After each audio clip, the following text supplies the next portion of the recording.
that sometimes if people don't follow history, well, the whole thing is history. Like you said, this is the first time this soil, the United States, has ever been attacked at this magnitude. Oh, yeah. Absolutely. The first time. This is like war. I mean, this is an act of war today. If this were a nation that did this to us, we'd already be at war. Yes. So that's why I think that we have to take the same kind of approach, because although it's not a nation, it's kind of a fluid nation of terrorists that have to be dealt with now, because this is a full-scale attack. Of course. And not easy to find them, though. I mean, they don't have, it's not like you can just go press a button and find them. That's exactly. That's a problem. It's like this country did it, so let's go get them. You're absolutely right. I want to check back if you have anything. Thank you. Warner Wolf. Let's go to Christy from the Imus in the Morning program. Christy, go ahead. Hi, Mike. We've been monitoring the wires and keeping track of what's going on now. Unfortunately, a lot of the experts have been saying that, we may not have seen the last of this. I mean, it's frightening to think. But what's coming over the wires now, apparently there are bomb threats coming into different parts of the country. Niagara Falls Airport reporting that they just received bomb threats. Police and special bomb-sniffing canines have been called in to check the area there. And from what we understand, all flights at the Niagara Falls Airport and other flights throughout the U.S. and Canada grounded until at least 6 o'clock local time this evening. That, of course, is Eastern time. And also a report that a building in downtown Nashville was being evacuated because of a bomb threat.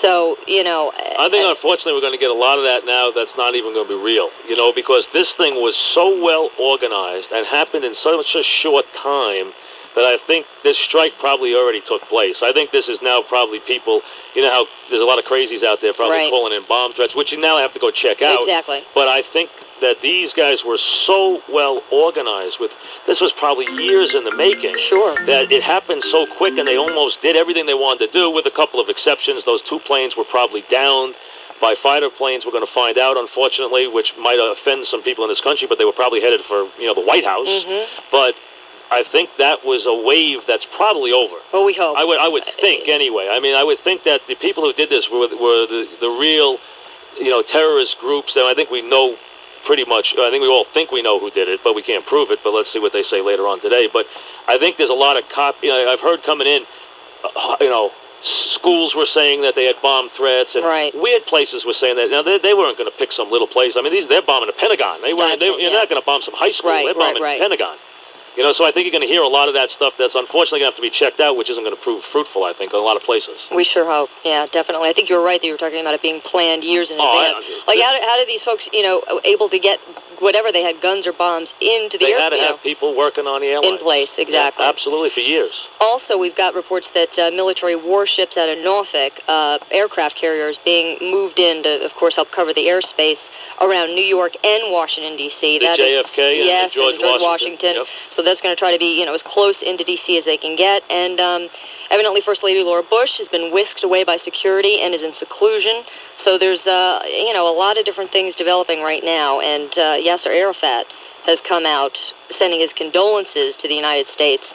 And, of course, that's going to begin now, the discussion of who's responsible for this. And no one has claimed responsibility. I don't know if someone wants to claim responsibility for this one. Because this one, if you claim it, you might wind up erased. Exactly. Because you're going to have a hard time hiding if you claim this one. Right. Earlier today, we were reporting this, that Abu Dhabi television, evidently an anonymous caller called there and said a radical Palestinian group was responsible for the attacks, but then the group later denied any involvement. So I think that's going to be just an ongoing development of, of course, trying to find out who is behind this. Well, there's going to be one name that's going to, if the people who spend their life on this are all going to say the same name. Osama bin Laden. Because he's the only one who has the resources to do something like this. So, I mean, I'm sure wherever the Joint Chiefs are meeting and the CIA people are meeting and, Rice is and Powell are, wherever they're flying to and meeting, that's the name that's on the tip of everybody's tongue. And where is he? Supposedly in Afghanistan, and I think they might want to find out where he is in a hurry. Right. Colin Powell, I know, was on his way back from Peru. And Condoleezza Rice was in D.C. So, and the last that we heard from Bush was in Louisiana. Which I'm sure will be moved again now. Yeah, exactly. Thanks, Christy. All right, we're going to go update this, and we'll keep you posted. Thank you very much. All right, we're going to keep you updated on everything going on. We have the resources to go to everywhere, NBC News, CBS, MSNBC, with any breaking news. There'll be some stuff during the day. Again, there'll be updates from the government as we hear. We'll keep you up to date on stuff that's going on. Senator McCain obviously called this an act of war, which I agree. Clearly an act of war carried out in the United States. You have to pinpoint now who declared the act of war. That's why. I mean, that's why this is a little more fluid. If this were a country that had done this, we would have been at war 10 minutes later. But the question is now, who do you declare war on? You're going to declare war on a terrorist group? You got to prove they did it. You got to have, and they'll probably be able to do that. Then you got to find them. What country is hiding them? And that's going to be an interesting take on how we exactly go about that and how we address the world with that situation. Back after this. WFAN New York. Are you losing your hair? Hi, I'm Jim Austin with Now, because there's too much to do. There's too many people to help. There's too many things to dig out. There's too many, unfortunately, people to bury. There's too much to do, especially in this city. But this will change the way we live. And there's been this ongoing threat for a long time, since the last World Trade Center, the World Trade Towers and the whole thing that went on years ago, which was Bin Laden. Okay, who this was, I don't want to, throw it out there yet before everybody else. I mean, I know what people have speculated. This is Bin Laden again. I mean, you'd bet 10 to 1 it is, because it was so brilliantly organized.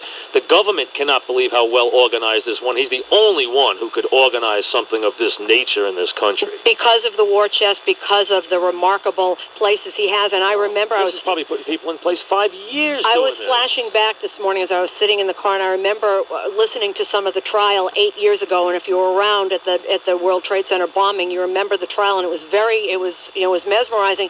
And I remember the speculation then, the case the government was trying to make against these men, was that the plan was because they believed that the World Trade Center was a symbol of everything that was America. It is. To them it is. And back then, what they wanted to do, and this was the plan, was to blow up one...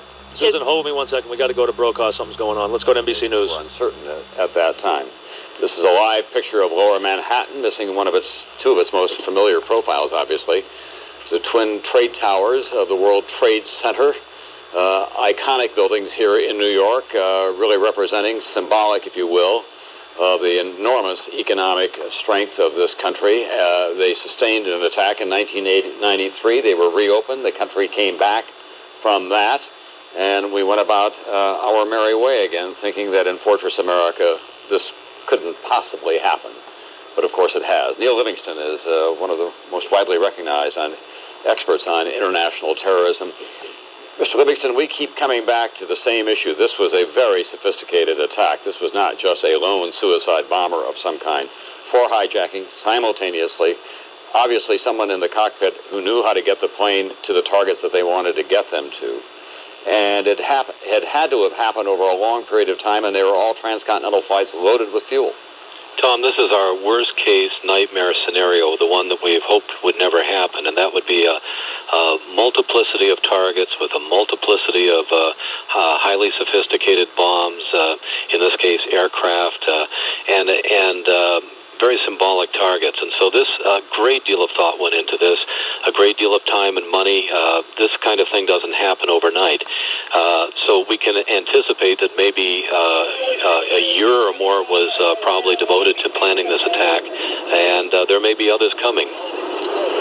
Mr. Livingston, I remember that the FBI has been concerned for some time about the number of cells harboring terrorists in America that have been growing. Is that true?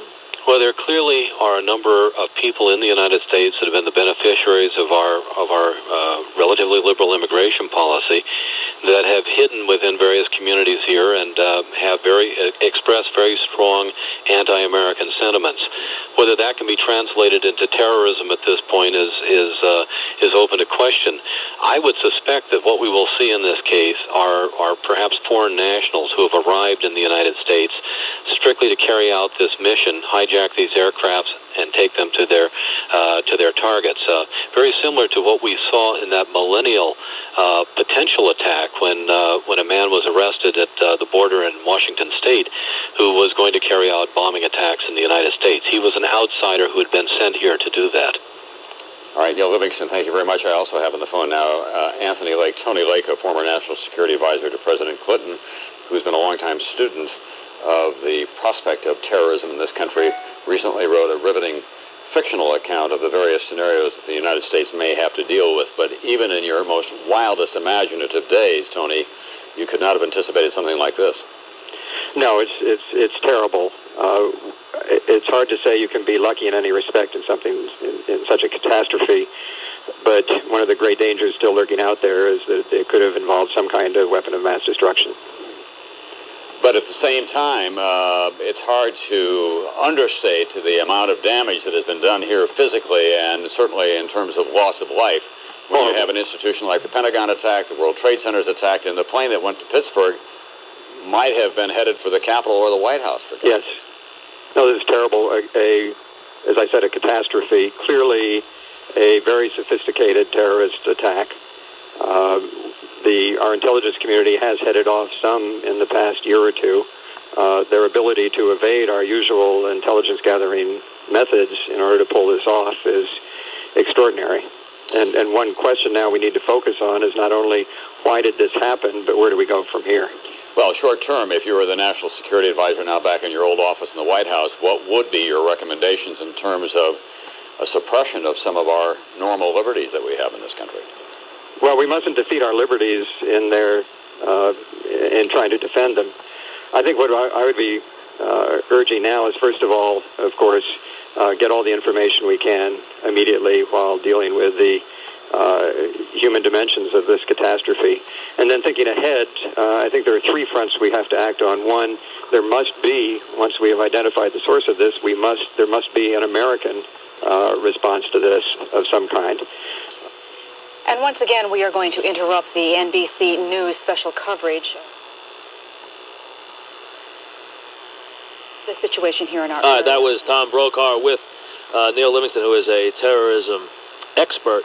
And really what he's telling you is that this was such a sophisticated deployment of terrorism around the country, really the government's greatest fear, that there would be multiple sites, multiple times, and the only thing that lacked, to our betterment was that they would use a weapon of mass destruction, which fortunately has not happened.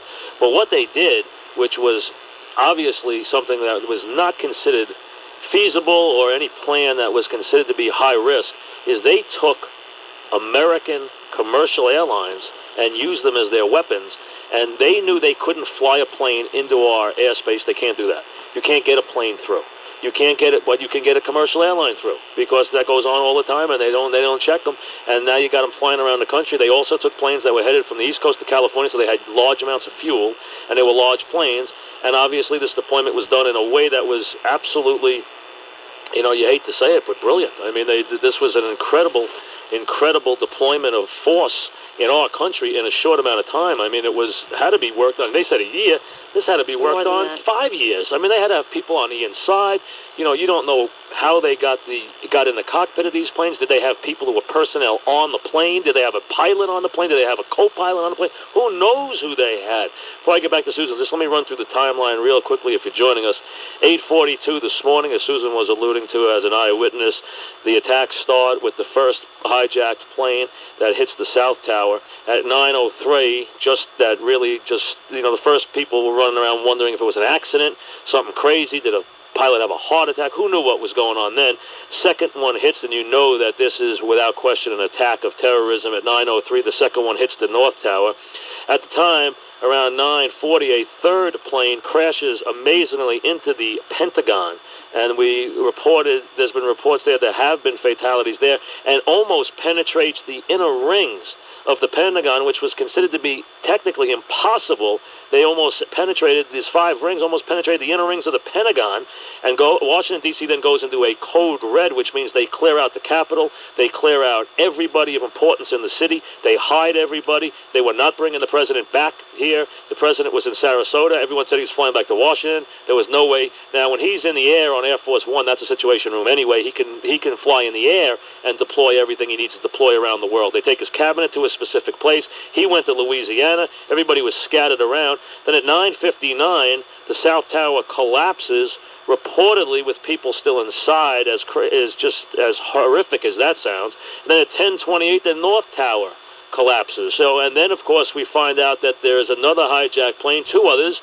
One, obviously, that had landed, into the Pentagon, and then one, obviously, that crashed in Pennsylvania, which everyone assumes was headed for the Capitol or headed for a big building in Washington and was probably taken down by our own Air Force, which is a distinct possibility. We are now in a national state of emergency. New York is digging out from a devastation. The city is closed. The armed forces are on the highest possible alert, which is threat condition Delta, and that means that we are, in essence, at war. I mean, there's nothing short of that, and something this country, I mean, the Gulf War was basically a small move in terms of military force compared to what's going on in the world right now. Probably not since the Cuban Missile Crisis has there been probably the kind of deployment that there is right now in the world of American force around the world, and it's going to be interesting these next 24 hours exactly what happens, and that's where we stand right now. As far as the city, we'll keep you up to date. Don't drive if you don't have to. If you got home, just be happy you did. If you're still in the city, be patient, and hopefully it'll start to open up little by little, and we're going to have to dig out of this devastation, and this is going to be one that's going to be felt forever, for a long, long time to come. Let's, before I get back to Susan, let me get to Christy, and Christy, go ahead. Yeah, Mike, we actually just found something over the wire kind of interesting. Of course, prior to these attacks today in New York and Washington, Timothy McVeigh's destruction in Oklahoma City Which almost seems like a ripple now. Exactly, 168 Americans dead in that one, of course, and today we don't even want to speculate on what the fatalities may be. But his father, Bill McVeigh, says that he watched in shock as the coverage unfolded on the tragedies. He said that he was finishing a round of golf this morning, and he watched the coverage on television from his home in Pendleton, which is near Buffalo. He declined to make any comparisons between today's attack and Oklahoma City. He said, quote, "I don't want to get into that." So, I mean, that was kind of an interesting little side note. And also, this just came over, that United Flight 93 that crashed in western Pennsylvania. Apparently, there is a terrifying account by a passenger aboard that flight.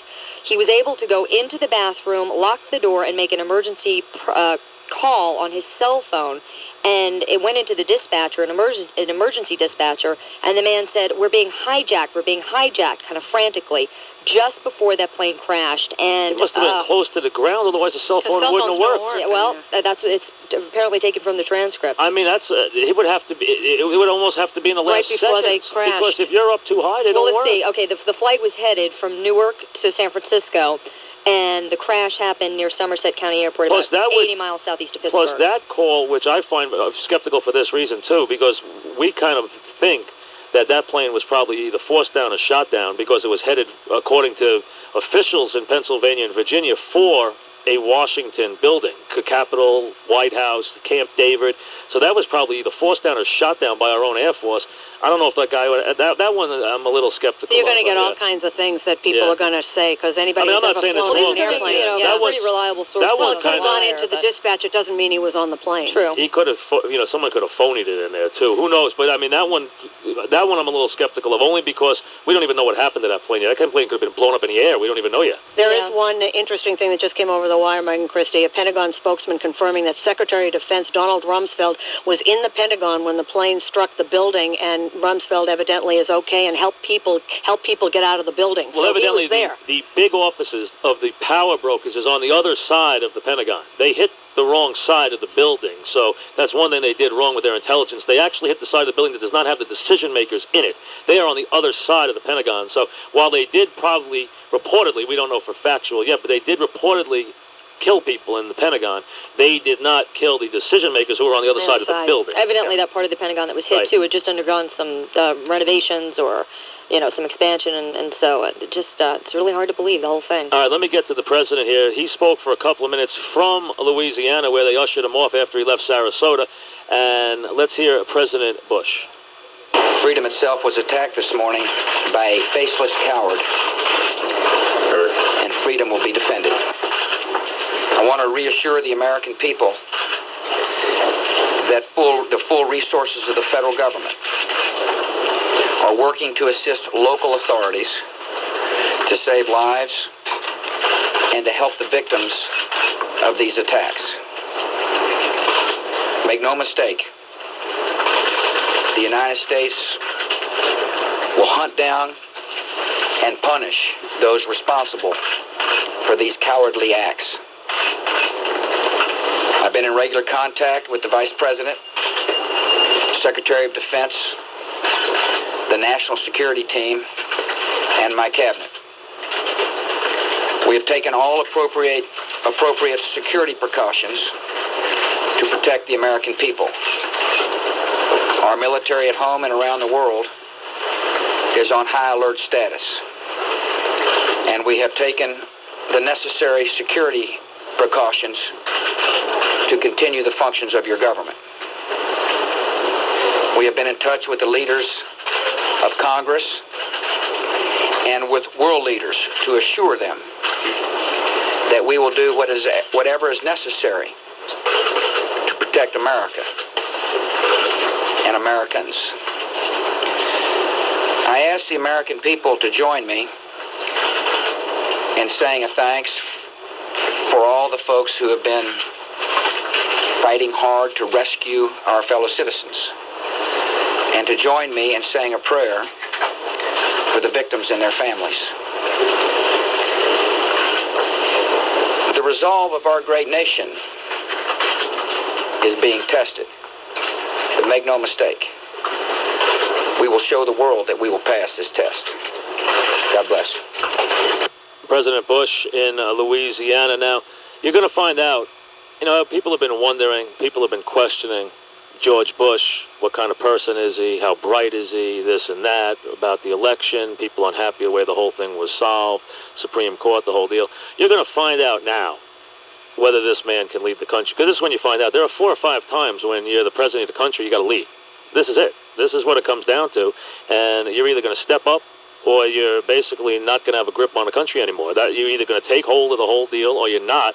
And you're going to find out in the next 48 hours whether George Bush is going to be a strong president or not. That's what you're going to find out. Now, he has not been inspiring the 2 times I've seen him today. I don't want to get on him. I'm sure he's getting a lot of information. I don't want to be disparaging the president this time, but, he has not been awe-inspiring so far, and he has not shown a lot of anger, which is very surprising considering the devastation and the attack that this country is under. And to put him in front of a bunch of children this morning when the country's under attack was one of the mindless things I've ever seen. But listen, that's more about content than anything right now. Let's get to Lori on what's going on with the way in and out of the city. There isn't too many ways into the city right now. Go ahead, Lori. You're right, Mike, and there are no ways into Manhattan from any approach. Those A, E, and F trains once again suspended, so you can't take those going into Manhattan. Also, no trains are running around Manhattan. A couple of buses still going up and down the avenues, but very limited service. Holland, Lincoln Tunnels, George Washington Bridge closed both ways. Triborough, Whitestone, Throgneck Bridges closed going into the Bronx. They're open Queensbound. At the Verrazano heading into Staten Island, it is open. Tolls are not being collected. Brooklyn bound, it's closed. If you're trying to get to the Verrazano, though, the southbound belt, bumper to bumper back to Cross Bay Boulevard, southbound BQE, also very heavy and slow moving, extremely heavy. On Metro North, you can get a train at Grand Central. Nothing's coming into Manhattan. On the Long Island Railroad, you've got a limited amount of trains leaving Penn Station. They are leaving Penn Station, none coming into Manhattan, and there's limited ferry service leaving Manhattan from Pier 11 at West 30th Street, and that will take you to Hoboken. Thank you, Lori. I'm Mike Francesa. This is the Mike and the Mad Dog program on a very different day, as different as you could ever have. And the toy department is closed today, folks, which is the world we live in sports. It's not even something you give a thought to today on a day when our country is under attack. Back after this. WFAN New York. Hi. It is a rubble, and Warner joins us now. Warner? All right, Mike. Warner, one thing here, Let me update. New York City Police Department officials tell us now that the death toll is in the thousands, which we expected, but in the thousands today. Wow. Mike, I was just going over in my mind what I saw this morning. And, again, I'm not a fire expert, but the tower that was hit second. The North Tower. The number 2, That's the North. The South was hit first. The North was hit second. Okay. Yeah. And that's the one that went down first. And I remember saying to Imus, the difference in the burning, the fire was more. It was a huge. The North Tower, which is, you say, the first one which was hit, right? No, the South was hit first. Oh, the South was hit. Okay. Oh, I see. Okay. Yeah, the South was hit first. The South was hit first. Right. When they were both still standing after both were hit, the South Tower, which is the one on the right, I'm looking south. It was just the smoke. It was more smoke than fire. But the other tower, the one who was hit second, the North Tower. Yes. That was more. That was fire. That where you could see there was a huge difference. The one on the right was heavy smoke. The one on the left was fire. And of course, the one on the left is the one that went down first. And then the problem is the only one standing. That smoke suddenly changed to black. It was like, my gosh, the blackest cloud you could ever see. And I don't know what that meant, but in minutes that one went down too. You know, when I was watching television and they had someone on who was working for Lehman Brothers, who was giving an account from downstairs about the tower, and talking about and just as she was saying, it sounded like thunder. Oh. You heard her screech, and that's when the building collapsed. And it's funny when we watch this. Not funny, ironic, but you saw these crazy things happening. The first plane, and then you watch the second plane happen on TV, as a lot of New York and a lot of America did. And you saw these two buildings standing there with these two holes in them. Yeah. But when the first one went down, there was almost a feeling in your stomach like now we had been totally violated. Now it was war. Now it was, it was almost like that they took the building down. It was almost like a symbol of that this can't stand, that they took, that they put a hole in a building, that unfortunately it's that one person gets hurt is a disaster. But when they destroyed the whole building, it was almost like this can't stand. That's all there is to it. I mean, this has to be dealt with. You're absolutely right. There was a difference in time. As long as those buildings were standing. I agree. It was like, putting aside the deaths. It was like they leveled New York today. It was like they came in and leveled the city. Absolutely. As long as they were standing, it was horrible, but it was like, you can't beat us. We're still standing. But you're right. When they went down, that was a different game. And how is it now? What can you tell me about right now at 2:21, almost 6 hours after the whole first catastrophe? What can you tell me Well, now? I can tell you, looking out my window, the smoke is just still incredible. I've never seen smoke like this last for so long, and I don't know how longer it will last. It's just the smoke that's what you notice. I mean, you can't go near this. It's just smoke, and wow. Mike, this is Christy here, Warner. I was going to add that officials were saying people really should stay out of the area, not only because of the danger, of course, of debris or whatever, but the smoke inhalation. A lot of people being taken to the hospital. And they're saying the building was coated with asbestos when it was built, so that means there's also asbestos particles and gas that have been covered over, but was used when they built in those days. They used asbestos, and that is unbelievably dangerous as far as your lungs, as far as causing cancer. So anyone in that area, you should not be anywhere near there, because just taking that in can cause you serious harm. Very dangerous. You're right. That's a good point. Well, I heard Bo say that with Imus, and he said he worked on the building, and he said all the girders were coated with asbestos and all the walls in those days, and they used to use it in those days, but they coated it over. But now this building was blown to smithereens, so all those asbestos particles are all out there now. You know what, Mike? The smoke has gotten worse. It has absolutely gotten worse in the time I've been talking to you. It has turned black. Now, I don't know how the television shows it up, but I can tell you, I'm not that far from. It is black, and it's increased. We're looking at a live shot, Warner, and you can see that you can't even see completely down the block. I mean, that's how bad it is. And you see these firefighters and these rescue workers just going through the smoke and the rubble.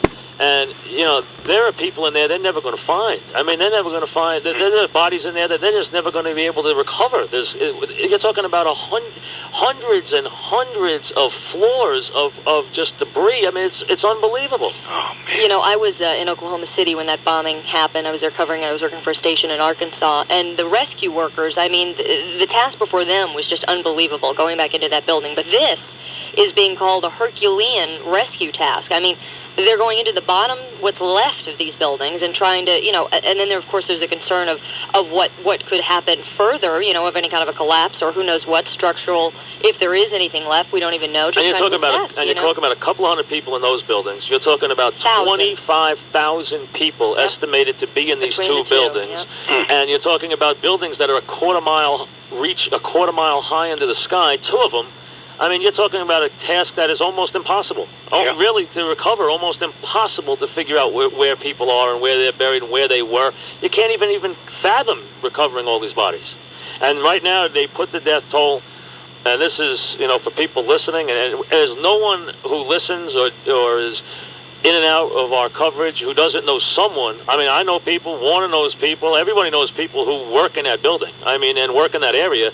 I mean, no one knows exactly what's going on today. I mean, you just hope you hold your breath, because there's thousands of people who were killed in that area today. They're already putting the death toll in the thousands in New York City. Unbelievable. At that heaviest time of, rush hour time, when up to, they said, like 10,000 people in each building, then you've got on top of that visitors, so it's just impossible. And Mike, we've got some reaction from world leaders who are, of course, expressing horror and just sympathy for the victims in New York and D.C. Russian President Vladimir Putin expressing both deep sympathy and anger in a telegram to President Bush, and apparently has called on the entire international community to unite in this struggle against terrorism. British Prime Minister Tony Blair spoke out, condemning the attack on the United States. This mass terrorism is the new evil in our world today. It is perpetrated by fanatics who are utterly indifferent to the sanctity of human life. And we, the democracies of this world, are going to have to come together to fight it together. And Blair said that he was rushing back to London from, apparently he was at a trade union conference in response to that news. French foreign minister saying he was horrified by the news, and Berlin reacting with Germany's Security Council now set to convene. And Palestinian leader Yasser Arafat also sending his condolences to the U.S. In light of those attacks. Arafat says he is sad about the bombings, and he says we are completely shocked, calling it just simply unbelievable. And at this time, Christy, no one, the FBI tells us that no one has laid claim to what happened in America today. And this is of such scale that this is actually an act of war. I don't think there will be the normal, typical, pound your chest claim, because they know this is of such magnitude that there will be a complete retaliation immediately if anybody does it. And as soon as they find out who they think did it, there's going to be complete retaliation, whether it's in Afghanistan or wherever it is, and it's going to happen, I think, rather swiftly. I would be shocked if it took 48 hours. Yeah, I agree. And of course, one of the most respected military men in this country, Senator McCain, as you said, coming out, I think one of the first to say, this is absolutely a declaration of war. Absolutely. You have to, and I think what will and you don't want to put the cart before the horse, because we're still digging out, and we're worried now about blood, and really trying to just figure out where we are and if we're safe and things like that. But as soon as it is through the intelligence, the enormous, vast intelligence network that this country employs around the world, and it's vast. I mean, it's so complicated that none of us even know the beginning of it. But as soon as they put the blame where it's supposed to be, I think there will be enormous retaliation, and the country that is harboring these terrorists is either going to give them up or is going to face a severe situation. I mean, I think he's going to face war. Yeah. I wanted to update also the situation with the flights around the country. About 50 commercial airliners, Mike, now in the U.S. apparently have reached their destinations. They are safely on the ground. And the FAA has now grounded all commercial flights after those terrorist attacks in the World Trade Center and the Pentagon. Those flights that were already in the air were allowed to complete their journeys, and there are still a few international flights that have been cleared to land in the U.S. Other international flights have been diverted to Canada. So the FAA is saying that the national ground stop is going to be indefinite. Thank you, Christy.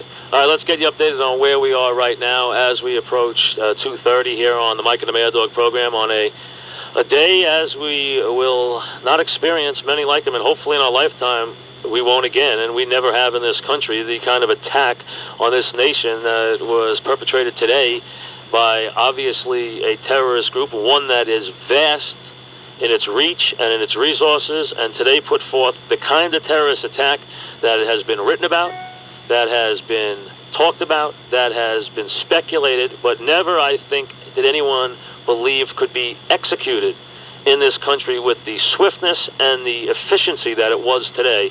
And, you know, this is almost like some bad movie, somebody's dream. I mean, there have been books that have come close to this kind of stuff, but to use the resources of the commercial airlines of the United States to pull off what was mass destruction in our city and in D.C. and wreak havoc throughout this country in what was in no less than an act of war is just almost unfathomable. And that's where we are, a horrific situation in New York where the NYPD now tells us the death toll is in the thousands. The country is on complete military alert. We're talking about threat condition Delta, which is the highest possible condition of readiness for armed forces both in the United States and around the world. That means you have warships, you have aircraft carriers off our coast, New York, Washington. You have the United States Air Force around the world on alert, in the air. You have all kinds of weapons, including weapons of mass destruction, on the ready. I mean, this is as close to being at war as you can be in this country. And in essence, I would say right now, as the military minds, the Joint Chiefs, the CIA, and everyone who deals with terrorism and deals with these threats, and around the world now our greatest threats come from terrorist groups, not from countries, not from organized nations, that there is no question we are probably as close to war as we have been in this country. Now, you want to get into the Gulf War. The Gulf War was not a war, okay? That was a little military action.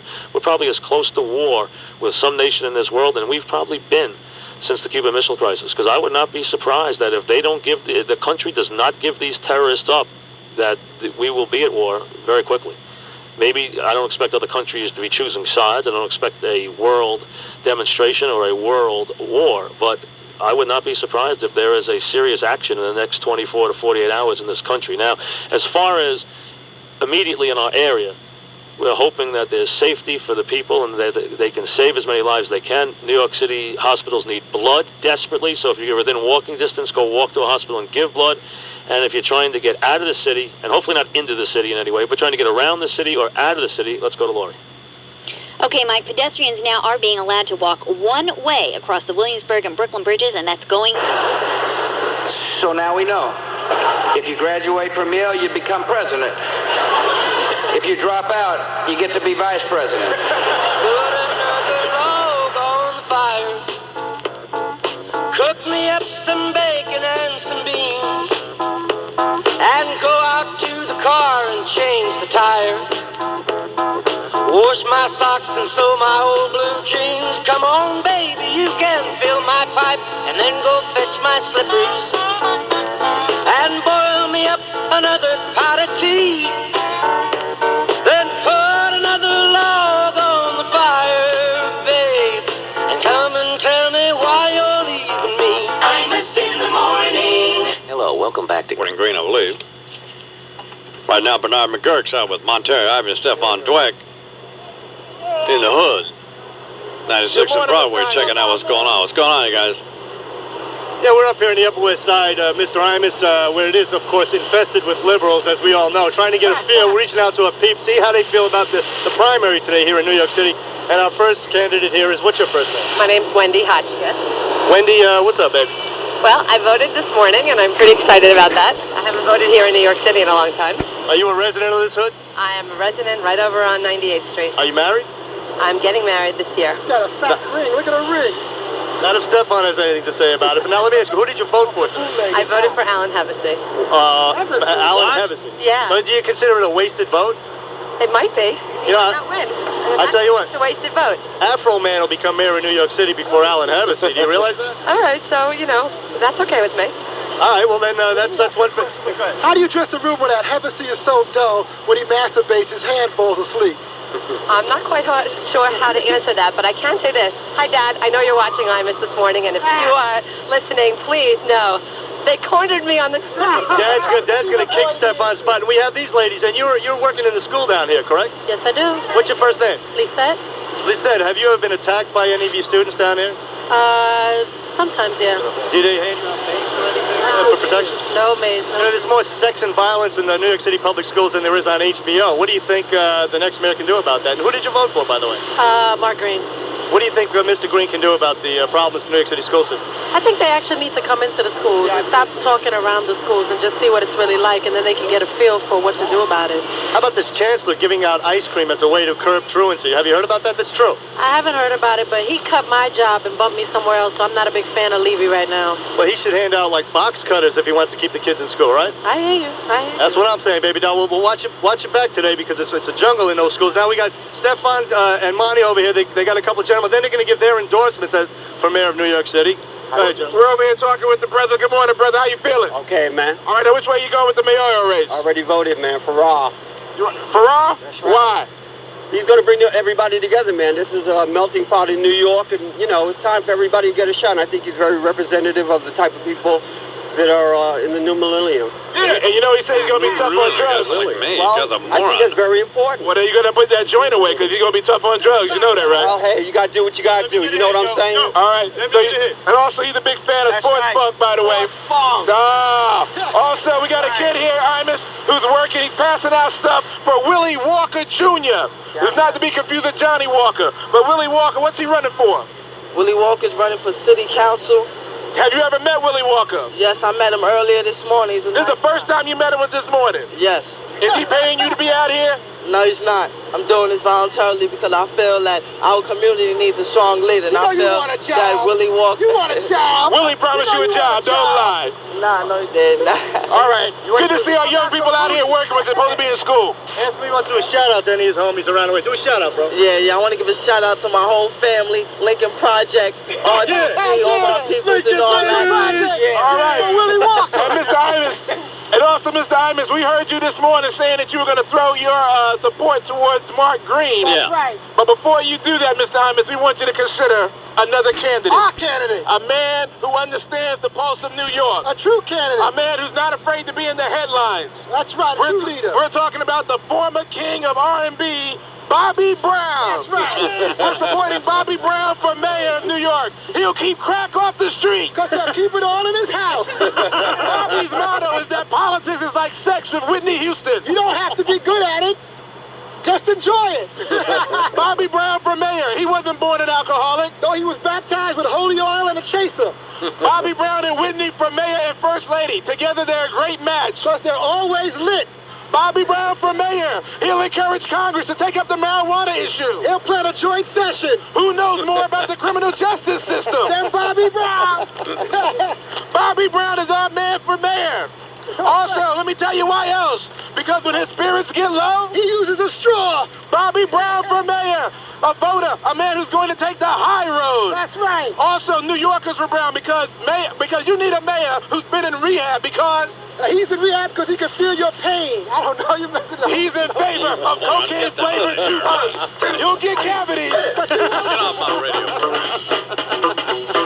Get off my TV. You got it. You got it. You got it. You got it. I know you got Imus in the morning. I mean nuts about all this.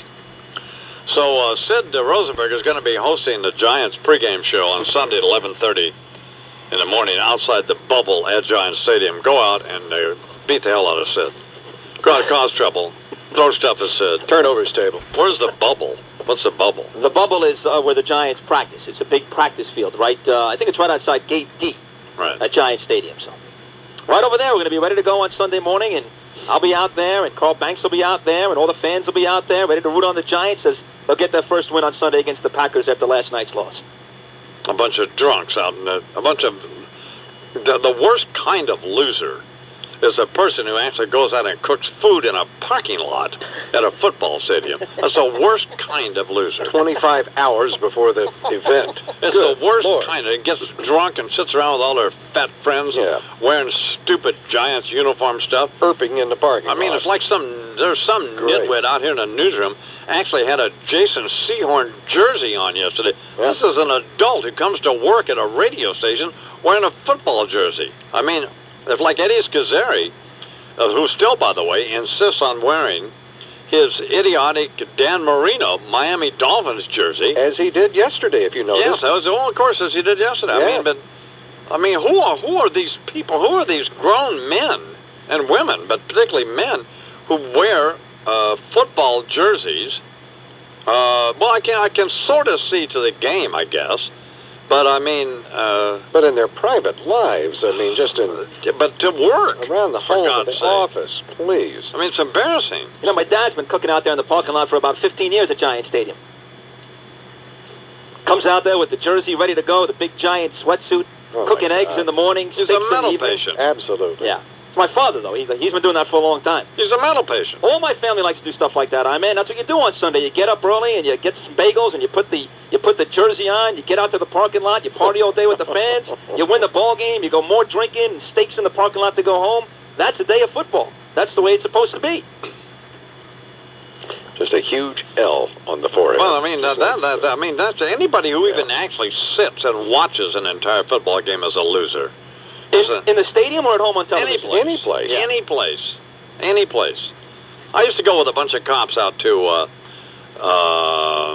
the Shea Stadium back in whenever it was to see the Jets, and that's all we do. We get drunk in a parking lot and screaming and hollering at everybody, starting fights. And about halfway through the game, I'd pass out, and it was a nightmare. That sounds like a great time. I wish I was there for those days. You know, MSNBC has just flashed on my screen. It looks like there is a plane has crashed into the World Trade Center. We got Warner on the phone, who's looking at it right now. Warner. Hi, man. What's the deal?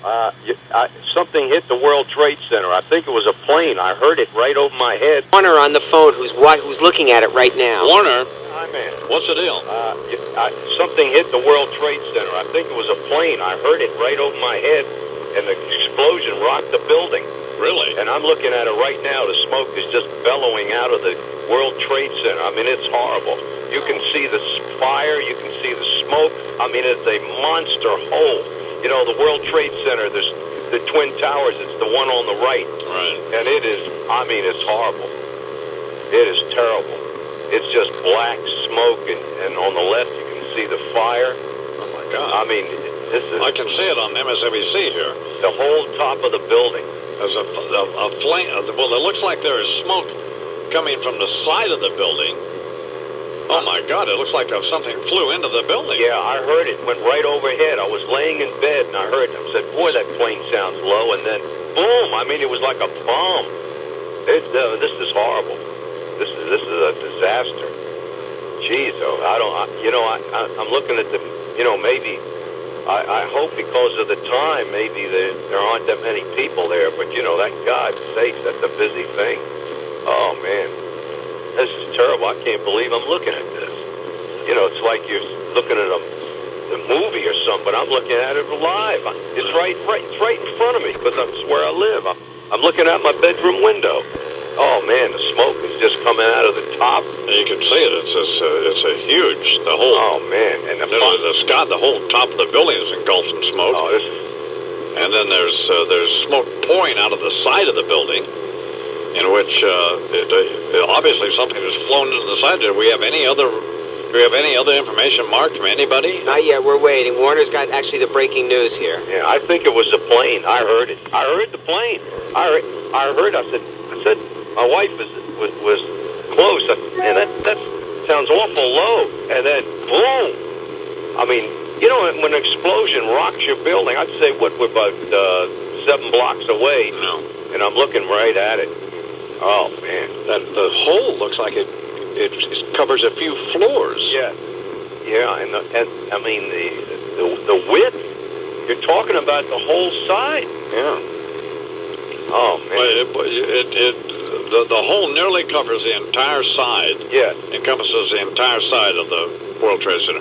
Which building is it? Is it the one with the observation deck or the other one? It's the taller one, the one on the right. Right. Most depending if you're looking right to left, but it's the one that has the huge tower on top. I think that's TV towers. Right. And gosh, you see people on the rooftops looking. Downtown Tribeca. You can. Oh, just God's sakes, this is terrible. Yeah, that really is that's an awful sight just to look at it. Oh man. Early report here that it was some sort of that it was a twin-engine plane that flew right into the Trade Center, but no word on if it was a commercial or private or what. God. Oh. I don't think I've never seen anything like this. Can we pick up whatever live thing they have on MSNBC? Well, they're not. All we have are this, but now there's smoke pouring out of one where apparently the hole went into the side of the building, but then it looks as though there's fire now. Yeah. I don't see any flames, but there's such an enormous amount of smoke that obviously there's fire. It's the side facing north. If you were coming uptown, right. That's the north side. God's sakes. I'd say the only thing positive about it is that if you were under it, if people in the building, of course, I don't think you can use any elevators or anything like that, but I guess they can walk down. But anything from that explosion and up, you can't get out. No. God. We got a feed here. Let's see what we can hear. You couldn't tell much more from 14th Street. Now, we had an earlier eyewitness that told us he thought it appeared to be a 737. What you saw was a small, perhaps twin-engine airplane? No, not a twin engine. It was a jet of medium to smallish proportions. Not a big airliner, though. Okay. Okay, so it appeared to be a... And what you heard this sound. I'm just trying to understand what happened. You heard a sound. That's what compelled you to look up into the sky. You could hear a jet coming overhead, and it sounded low, so many of us looked up to see what was, because it sounded so close. We all looked up. And like I said, it didn't look like it was swerving or out of control. It was going steadily lower. It was, definitely going steadily lower, but it wasn't dropping like nose first or anything that would make you think that the plane was in trouble. Right. Which then, of course, raises the question exactly what was that airplane doing and how did this occur?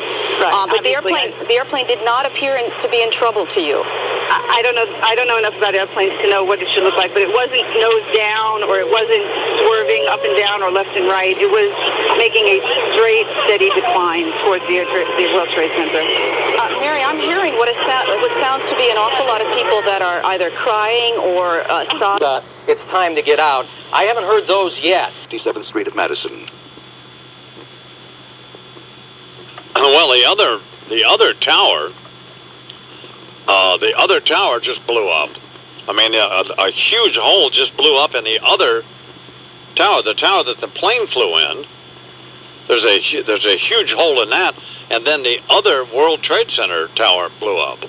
There is another huge area damaged by an explosion on the other tower, not the tower that the aircraft hit, that also appears to range over maybe 15 to 20 stories at the least. Some sort of secondary explosion in the other tower has just occurred. Are we getting any live feed? What kind of live feed are we getting from Channel 4? Is there anything you can pick up from anybody? So look at that, Charles. Look. Well, you can see it blow. Yeah, they're showing a replay of it blowing up. Of the secondary explosion in the other tower. It's absolutely. Because you just turned your radio or television on. The plane has flown into the side of the World Trade Center. It looks. People are starting to say it could be a terrorist attack. Well, you would suspect maybe with a secondary explosion in the other tower that was not involved in the initial incident, which is what has been described as some sort of twin-engine plane flying into the north side of Tower 1 of the World Trade Center. And now the other tower blowing up. Now the other tower, a massive explosion. We got Warner back. Warner? Yeah, man. The tower on the left that just got it, I didn't hear any airplane. And there's no big hole. I don't think that was a plane. Well, but there was a huge plume of fire. Yeah, I'm looking at it. Yeah, covered nearly 15 or 20 stories. So that appears to be that both towers appear to be on fire. Both towers are on fire. The one on the right that was hit first was a plane. I mean, you could hear the plane go over and boom. Then the one on the left, which just happened minutes ago, the two holes. I don't think it was a plane. God, I hate to say it. I hate, if I had to guess, I would say it was a bomb. I mean, they just exploded. Yeah, the two holes. It looked on how big is the hole on the one on the left? As the smoke is, oh man, now you can see it's going to be like half half the cover of the building, half the front. I'm looking south, so the north side of the buildings are facing me. I'd say it covers half of the left tower. The one on the right is almost the entire tower on the right, the width of the hole. Well, right now, the Associated Press is saying, although you say you did not see a second airplane, right? There is word that a second plane has crashed into the World Trade Center. Yes, one of the networks picked that up before on video. Yes. Both towers, as you mentioned, are in flames, smoke building, and as many as 6 deaths reported right now. Oh man, I never heard the second plane. If in fact there was one. Oh God, this is you can see the debris falling. Oh, this is terrible. Oh, there's another. Oh, I just saw the plane just fly into it, so it purposely flew into it. Did you see that? Yeah. Because I was. Oh man. Well, it wasn't a jet. It was probably just a prop. Oh, so clearly a terrorist attack. You would assume. You would assume at this point. Assume a terrorist attack. You have to assume it. Oh man. 2 airplanes have flown into the World Trade Center in New York City, striking each tower. Well, that is... My God. What are they saying on MSNBC? Can we pick that up audio? Seriously, U.S. government facilities worldwide remain at a heightened state. And just sort of floating towards Brooklyn, and we're obviously moving very, very slowly. Excuse me, I'm shaking here. As Lester Holt was saying, if in fact that it appeared to him to possibly be a 737, there is now an indication from the Associated Press that the FBI is investigating reports of an aircraft hijacking just before this World Trade Center disaster occurred. If in fact it was an airplane coming out of Newark Airport or one of the local airports that had been taken over by a hijacker, at least that is plausible at this point, and the FBI is said to be investigating that possibility right now. All right, Susan, thank you very much. Take care of yourself. Okay, John. Thanks. Susan Waldman, who's there on the Trevor Bridge. I guess they're moving a little bit, but this is stunning. Yeah, I mean, and the implications are just unimaginable at this point. Well, I mean, there's no way to even describe it. When we have the actual video we're watching on there as MSNBC of the, you can see the plane fly into the World Trade Center. Of the second aircraft approached the World Trade Center from over the Hudson River. And the film that if you haven't seen, you will see later today sometime, you are seeing the back part of the explosion occur. The plane hits the other side of the World Trade Center, and the burst you see coming through is on this side, meaning that the explosion just erupted all through those floors of the building and came out the back. Right. Well, there's I don't know. And now report that the FBI is investigating the possibility of a plane having been hijacked. All right, well, we'll stay on top of this. So.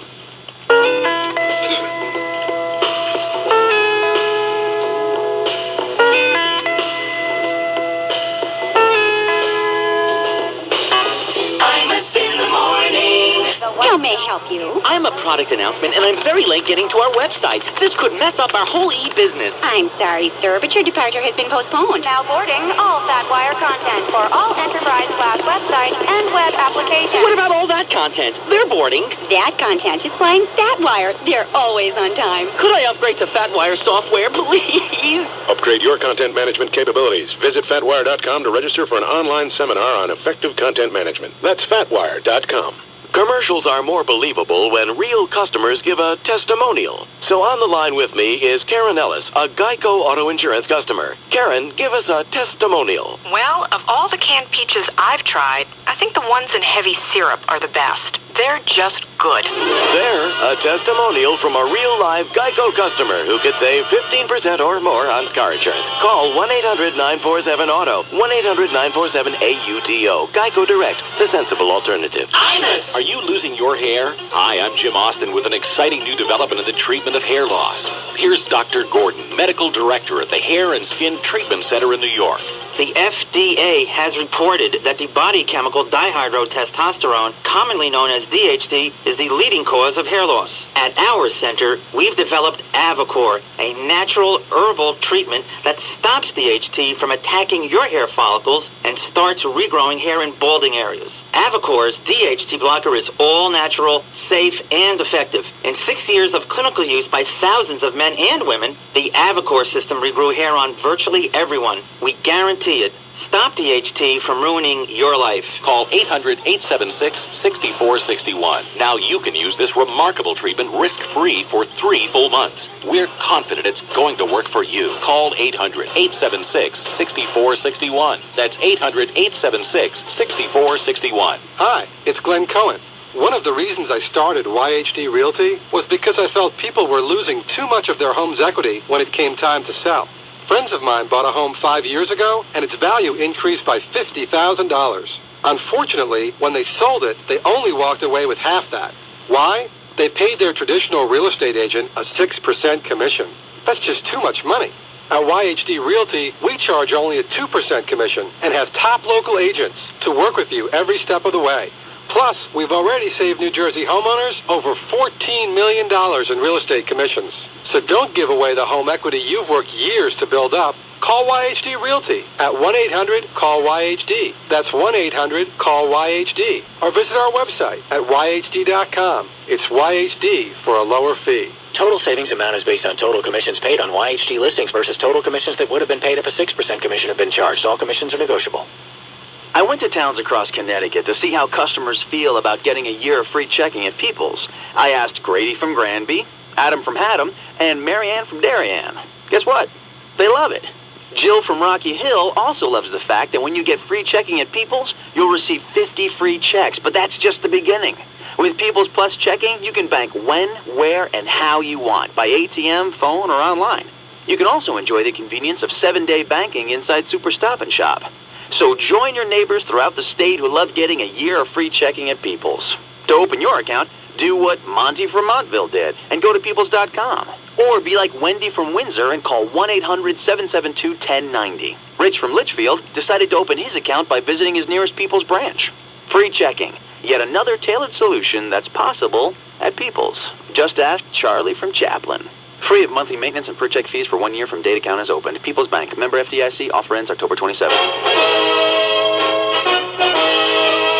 Good morning, I'm Lori McNichol for the Mohegan Sun Fan Highway Patrol, where the whole lower Manhattan area is at a standstill. The inbound Battery Tunnel is not moving. FDR Drive also not moving from 14th Street all the way down. Subways E, R, N, and 6 trains not stopping in the World Trade Center area, and that includes Rector Street, Triborough, Crawling, and all Highway Patrol. On the next Dopranos, the former head of the First Family investigates the possibility of returning to power. Enough already.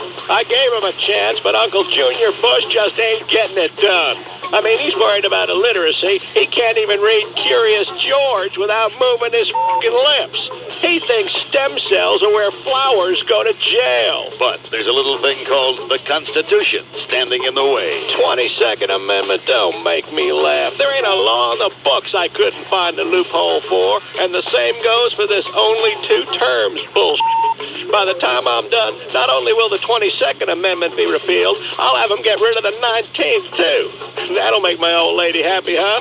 Sorry, sweetheart, but women can't vote no more. Now go back in the kitchen and stir the sauce, you skank. Meanwhile, he finds himself missing his only daughter. Why she's got to go get her master's at Oxford, I don't know. I mean, it ain't like she's going to get drafted. And so he mulls over an offer from the heads of the royal family. Let me get this straight. You want me to come over there and help you bring back tourism because everybody's staying away, scared of mad cow disease? Why? Because I'm married to a mad cow? But then, a bombshell.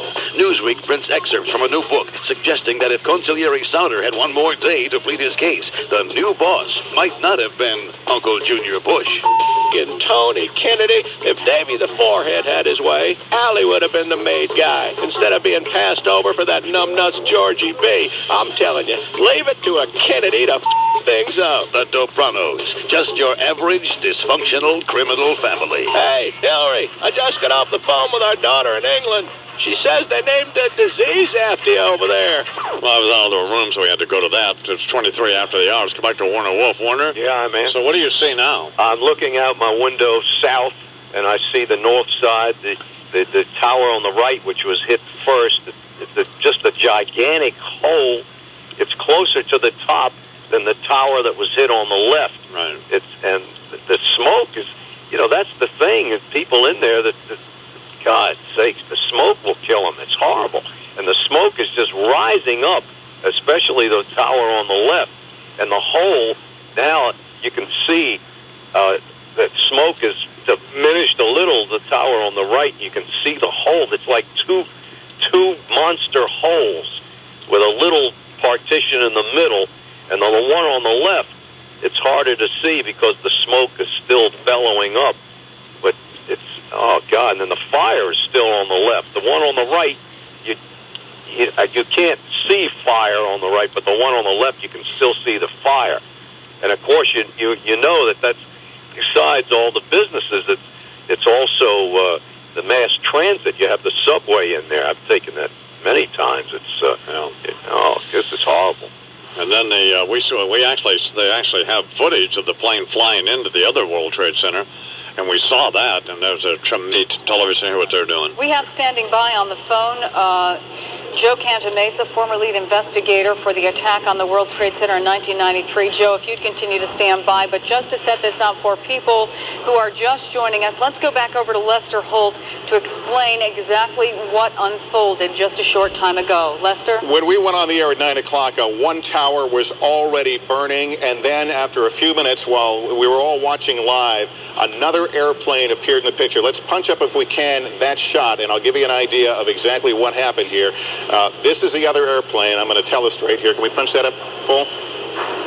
Okay, we're going to try and get it up here in a second. But, and there it, okay, we're rewinding. But it was a airliner. There it is.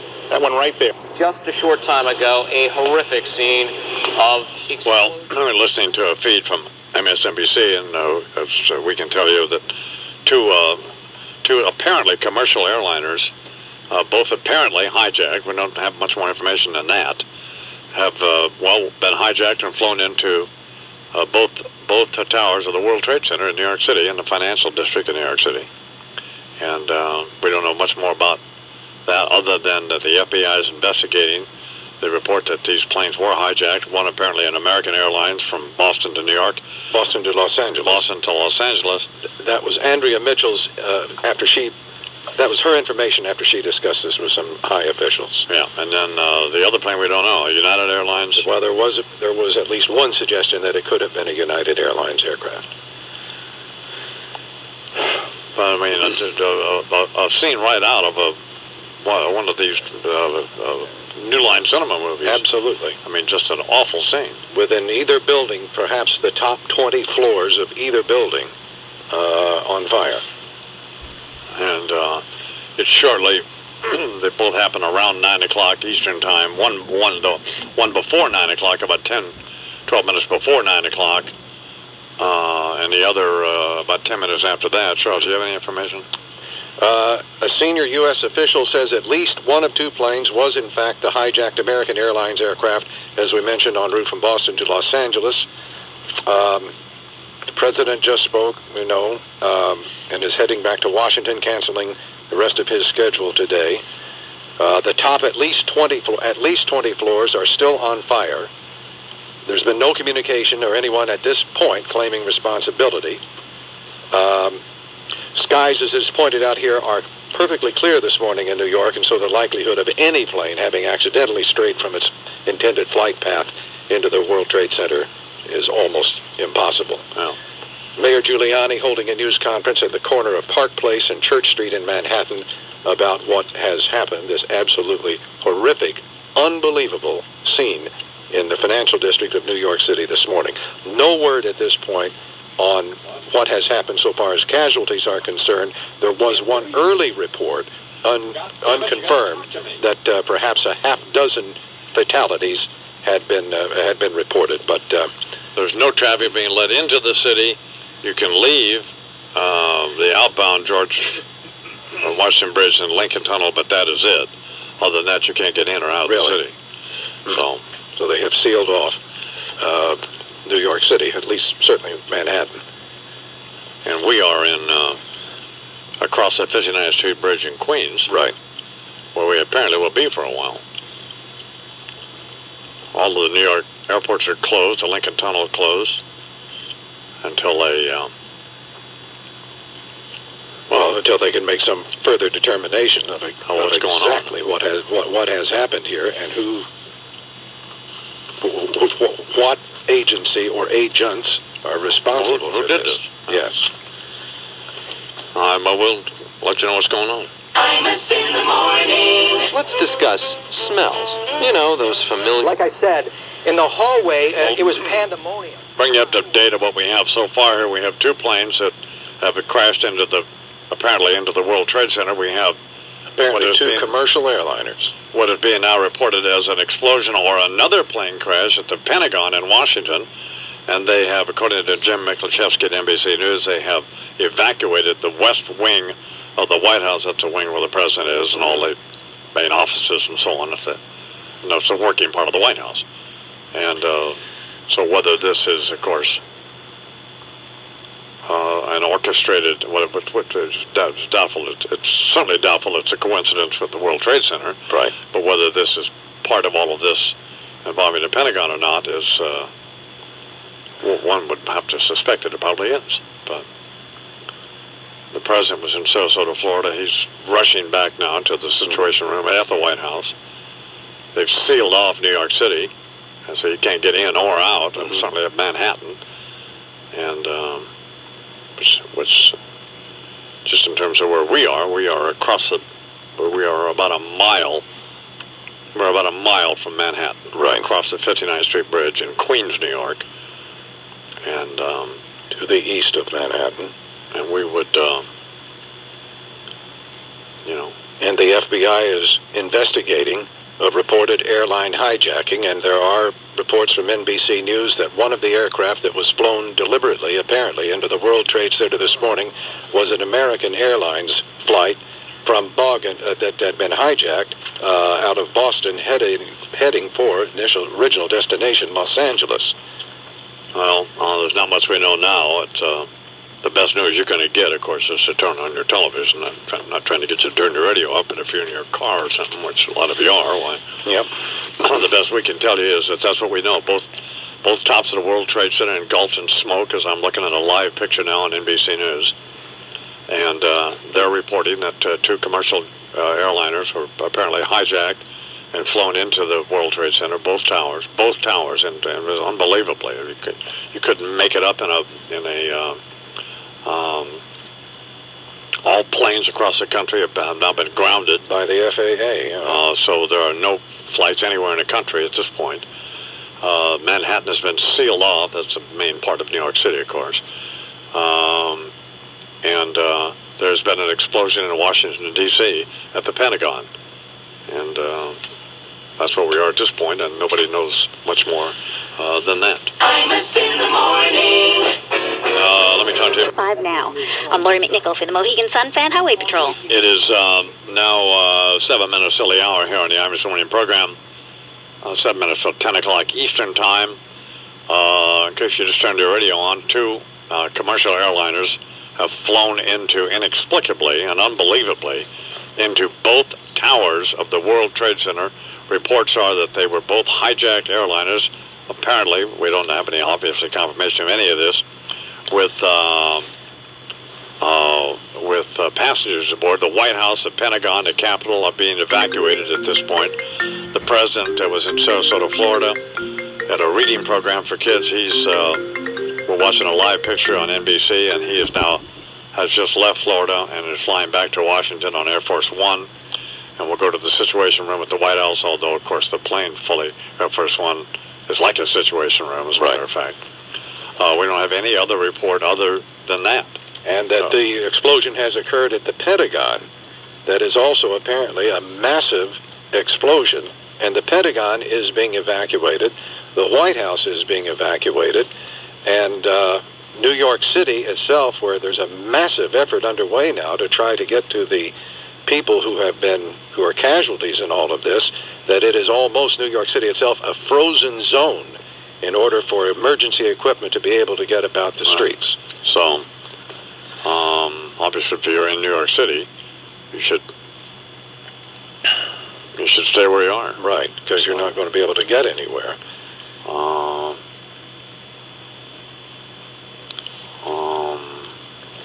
So that's about all the information we have. That's all we have right now, and that, of course, planes that are already in the air will continue to their destinations, according to the Federal Aviation Administration, and then all planes grounded. New York City is shut down. All exits and entrances into the city are shut down, with the exception, apparently, of the George Washington Bridge, and they're encouraging people to, well, get out of the city.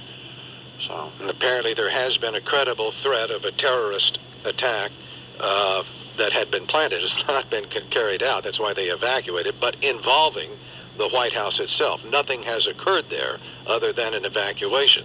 There's also a report that the Sears Tower in Chicago is now being evacuated as a precaution.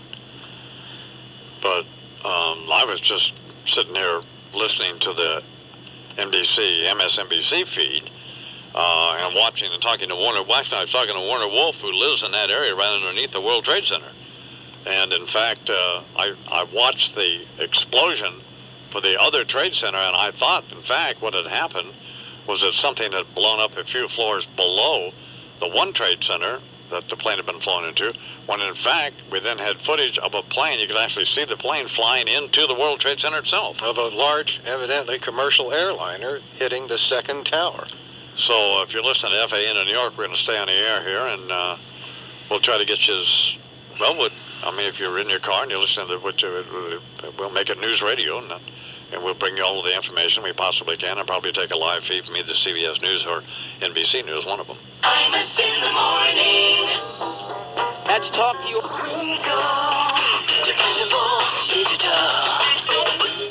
We believe now it is 10 o'clock here at WFAN in New York City, and we are watching a live feed from NBC News, and we believe that the top of the World Trade Center has just fallen off into the street.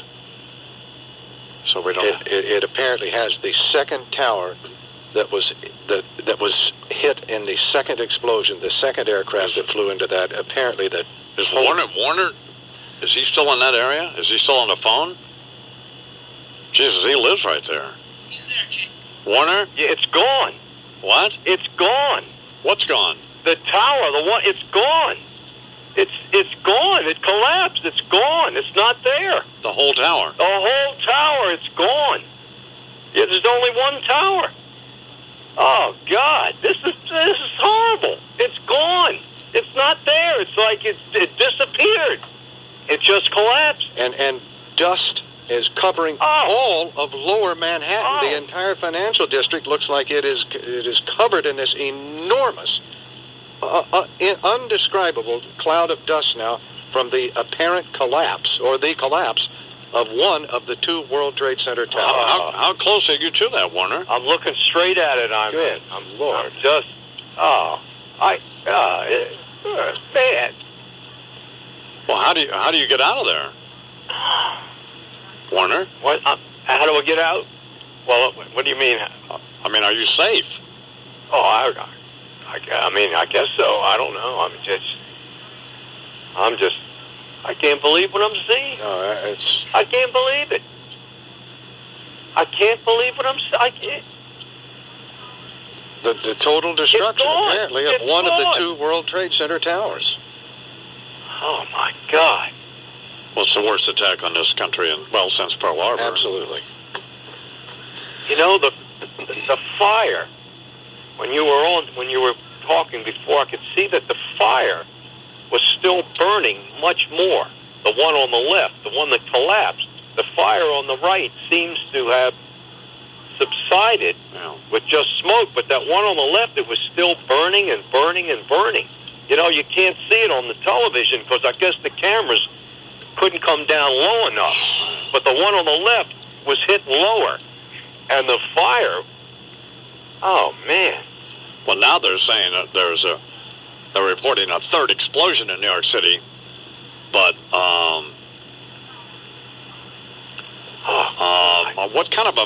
What information are we getting from NBC News, Lou? Pop that up. By a plane in an apparent terrorist attack has now collapsed. You are talking about a 1,377-foot skyscraper, 110 stories high, and judging by the debris and smoke that you are seeing there, it is now abundantly clear that the reports we are getting may well be true, that one of the twin towers has collapsed. The other one continues to burn. The Pentagon also struck, apparently by a terrorist attack, another airplane that hit it. There's a series of evacuations we should report about. The White House has been evacuated. Unbelievably collapsed. You want to talk to Warner again? He's just has a view he wants to talk to you about. All right, here's Warner. Yeah, Warner's right there. I'm looking right at it. I guess I'm about 7 blocks away, looking right out my bedroom south, and that's it. The first hit just rocked the bed. And, you know, what the hell was that? It was just such a monster explosion. And then my wife opened up the windows and she said, "Oh my God!" And that was the first one. And the smoke, it was almost like a giant fog just covered it, just covered the city. The other thing is there's so much debris and glass, especially the glass falling. It looked like snowflakes. It's just coming down and coming down. Oh man, this is horrible. And then of course you can see the fact that the south tower of the World Trade Center has in fact collapsed. Oh God, if you can picture when you're looking at something and then 60 seconds later it's gone, of that magnitude, it's gone. It's like it wasn't built, like it was just one single tower there. Man, the smoke really has never stopped from the first one, the one that's standing. The second one, again, I saw more fire in that second one, the one that collapsed. Right. That's where that. Oh boy.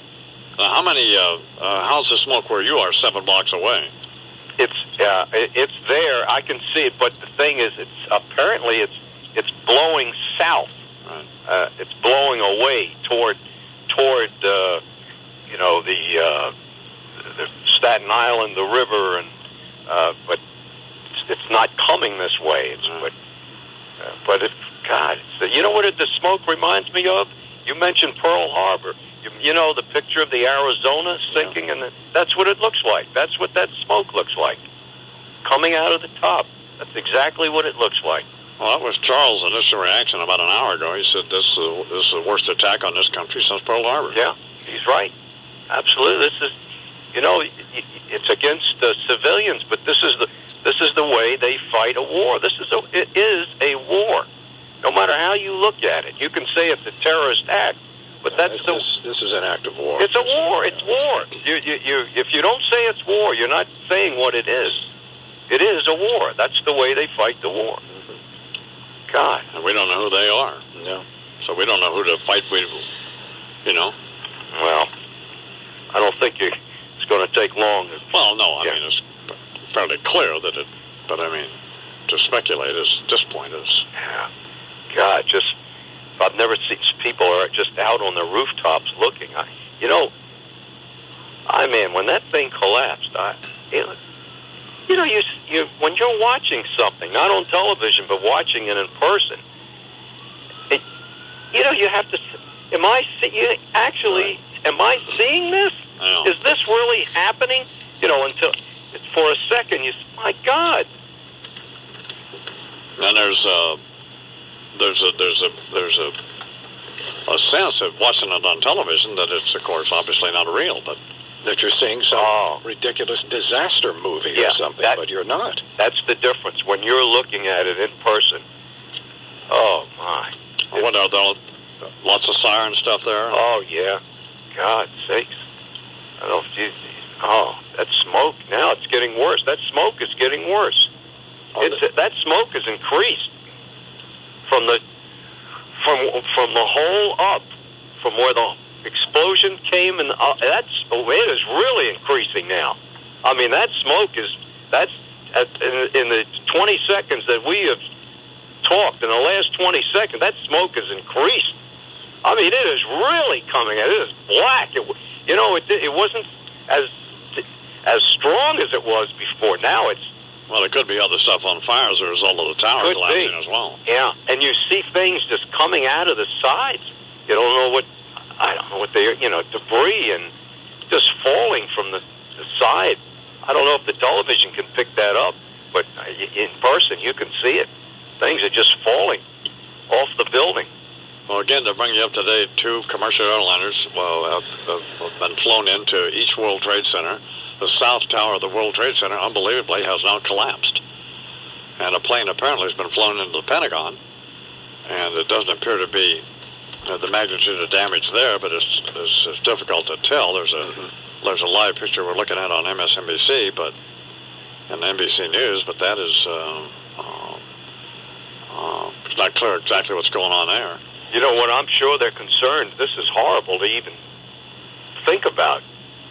I'm sure that their concern is that this, God forbid, that the second tower doesn't collapse.